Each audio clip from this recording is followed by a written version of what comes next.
नमस्कार, खबरों की खबर में आपका स्वागत है। इलेक्शन कमीशन से बड़ी खबर आ रही है। ममता बनर्जी के हाथ से उनकी पार्टी छीन ली जाएगी। सिंबल भी जाएगा, नाम भी जाएगा, दफ्तर तो चला ही गया, बैंक अकाउंट सीजी हो गया। लेकिन एक बात समझने की है, ममता बनर्जी अपने घर में बैठे बैठे जरूर ये सोचती होगी कि इलेक्शन कमीशन को गालियां देना कितना महंगा पड़ गया। पानी पी पी के चुनाव के दौरान जिस तरीके से चीफ इलेक्शन कमीशन को इन्होंने गालियां दी, आरोप लगाए, अनर्गल बातें कही, और अब उन्हीं के सामने ये फरियाद लेकर के पहुंची कि ये पार्टी ऋतुव्रत बनर्जी का नहीं, मेरा है। अब सवाल सिर्फ कुछ घंटों का बचा हुआ है, क्योंकि इलेक्शन कमीशन के सोर्सेज बता रहे हैं कि जो दावा है कि असली कौन नकली कौन, उसमें ऋतुव्रत बनर्जी का दावा ज्यादा पक्का नजर आ रहा है। क्या खबर आ रही है इलेक्शन कमीशन की ओर से, उसको जरा देखते हैं। The election commission has issued notices to both groups directing them to submit evidence supporting their respective claims by July 6th. Election Commission has sought details records relating to parties' constitution, organizational elections, and other relevant documents. Its scrutiny has reportedly found that Trinamool Congress did not adhere to the provisions of its own constitution governing internal organizational polls. ये लीजिए, 6 तारीख कल है, 6 जुलाई शाम तक ममता बनर्जी को और ऋतुव्रत बनर्जी को यह कहा गया है कि आप अपने तमाम एविडेंसेस दे दीजिए कि आपके क्लेम के लिए क्या क्या चीजें हैं। लेकिन इलेक्शन कमीशन के सोर्सेस कुछ और कहानी बता रहे हैं। बवंडर मचा हुआ है ममता बनर्जी के इस काली घाट टीएमसी के अंदर, और जिस तरीके से एग्रेसिव होकर ये जो बागी ग्रुप है वो हर चीज को हथियाने में जुटा हुआ है। ममता बनर्जी हाईकोर्ट का दरवाजा खटखटाई कि हमारे अकाउंट्स को फ्रीज कर दिया गया है, इसको जो है रिलीज किया जाए। जिस तरह से चंद्रमा भट्टाचार्य ने भी पार्टी छोड़ दी, वो पश्चिम बंगाल टीएमसी की चीफ थी, तो झटके पे झटके लग रहे हैं। और पत्रकारों ने जब पूछताछ करनी शुरू की टीएमसी के अंदर, ममता बनर्जी पार्टी के अंदर, तो दबी जुबान में जो टीएमसी के लोग बता रहे हैं वो ममता बनर्जी के लिए अच्छी खबर नहीं है। क्या रिपोर्ट आई है? Sources said all India Trinamool Congress has not held its mandatory organisational elections since 2022 despite its constitutional requiring such elections every 3 years. As a result, when the internal revolt surfaced in May 2026, the party allegedly lacked a constitutionally elected organizational structure. This provided an opportunity for the rebel faction led by Ritubhrata Banerjee to conduct its own organizational election and claim before the Election Commission that it is the legitimate Trinamool Congress. The rival claim has intensified the battle for control of the party as well as the election symbol. लीजिए, अब TMC वाले खुद बोल रहे हैं कि बहुत बड़ी गलती हो गई। हमारा जो संविधान है वो ये कहता है कि टीएमसी का जो संविधान है कि हर 3 साल में ऑर्गेनाइजेशनल इलेक्शन होना चाहिए। सब पार्टियां करती है, देखिए भारतीय जनता पार्टी करती, चेंज करते रहती है चुनाव। अब ममता बनर्जी ने 2022 में ही लास्ट इलेक्शन किया, तो इसका मतलब ममता बनर्जी ने अपनी ही पार्टी के संविधान को फॉलो नहीं किया। और अब टीएमसी वाले बता रहे हैं, और वकील हैं, आप बहुत बार सुनते हैं, सोर्सेस का नाम बताना नहीं चाहिए, लेकिन वो ये कह रहे हैं कि ऋतुव्रता बनर्जी को यही मौका मिल गया कि जब इन लोगों ने रिवोल्ट किया, आनन फानन इन लोगों ने इलेक्शन करवा दिया। मतलब इनका क्लेम इसलिए ज्यादा मजबूत है। इलेक्शन कमीशन की तरफ से क्या किया जाएगा?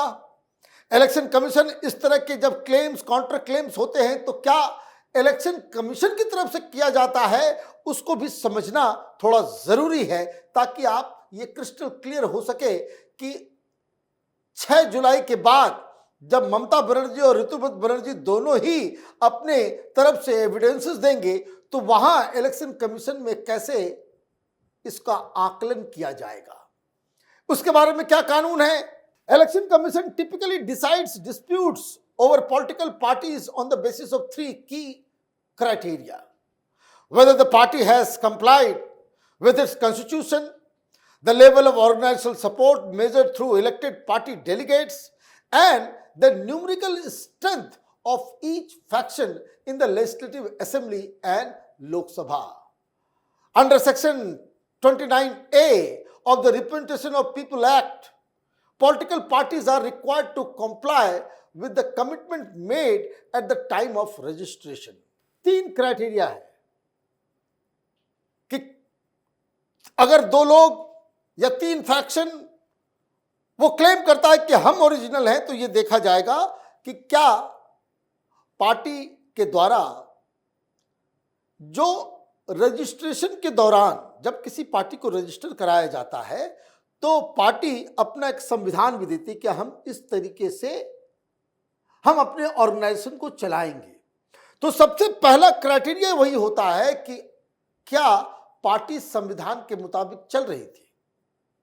संविधान के मुताबिक नहीं चल रही तब तो बड़ी दिक्कत हो जाएगी। दूसरा, क्या आपका जो इलेक्टेड रिप्रेजेंटेटिव है वो किसके साथ ज्यादा है, किसके साथ ज्यादा है, और पार्टी स्ट्रक्चर में लोग आपके पास कितने लोग हैं। तो ये तमाम क्राइटेरिया में ममता बनर्जी तो फंस गई। ममता बनर्जी इसलिए फंस गई कि 2022 आप संविधान को फॉलो ही नहीं कर रहे थे। ऋतुव्रता को मौका मिल गया, उसने इलेक्शन पहले करवा लिया, उसके बाद आनंद फानन आपने भी इलेक्शन करवाया, लेकिन जिसने पहले करवा लिया वो तो मैदान जीत के निकल गया। आपके पास विधायकों की संख्या भी कम है। हर जगह जो इलेक्टेड रिप्रेजेंटेटिव्स होते हैं अलग अलग पार्टी, आपके तो पार्षद भी छोड़ के चले गए, आपके एमएलए एमपी छोड़ के जा रहे हैं। मतलब ममता बनर्जी एक बड़ी मुसीबत, अगर यही 3 क्राइटेरिया है तो इसका मतलब है कि ममता बनर्जी के हाथ से सब कुछ गया। लेकिन एक रिपोर्ट आई, उसमें इलेक्शन कमीशन के सोर्सेस की तरफ से कुछ जानकारियां दी गई। तो इलेक्शन कमीशन के सोर्सेस क्या बता रहे हैं, इलेक्शन कमीशन की तरफ से क्या कहा जा रहा है, उसको जरा देखते हैं।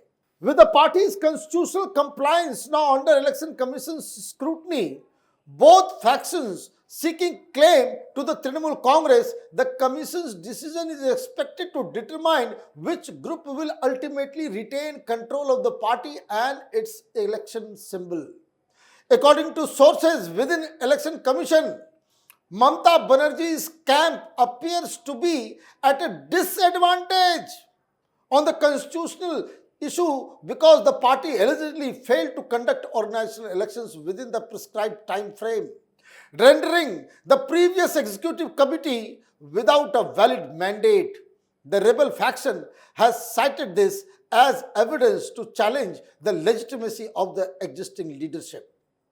यही गड़बड़ हो गई।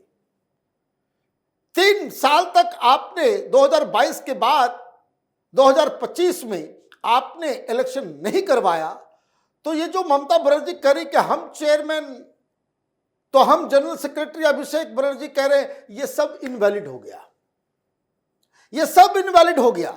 आपके द्वारा लिया गया सारा फैसला इनवैलिड हो गया और जो पहले इलेक्शन करवा लिया उसकी जीत हो जाएगी, अब वही माना जाएगा। तो कहने का मतलब यह है कि ममता बनर्जी के अहंकार, दंभ और जिस तरीके से उन्होंने अपने नेताओं के साथ बर्ताव किया, जिसकी वजह से रिवोल्ट, विद्रोह पार्टी के अंदर, उसके बाद ममता बनर्जी लगातार डिसएडवांटेज में चल रही है। पार्टी टूटी सो अलग, एमपीज ने छोड़ा सो अलग, एमएलएज ने छोड़ा सो अलग, पार्षदों ने छोड़ा सो अलग, बैंक अकाउंट फ्रीज कर दिया गया सो अलग, जो टीएमसी का हेडक्वार्टर था, मल्टी स्टोरी बिल्डिंग, वो हाथ से ऋतुपर्ण ने छीन लिया। उसके अलावा आपका सिंबल, आपका नाम, ये सब जो है वो आपके हाथ से जा रहा है, लेकिन फिर भी ममता बनर्जी सुधरने का नाम नहीं ले रही है।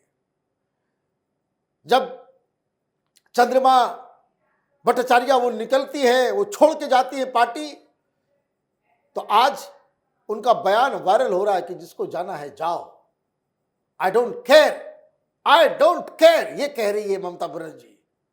लेकिन अब स्थिति ऐसी है, जो खबर इलेक्शन कमीशन से आ रही है कि nobody is going to care about Mamata Banerjee.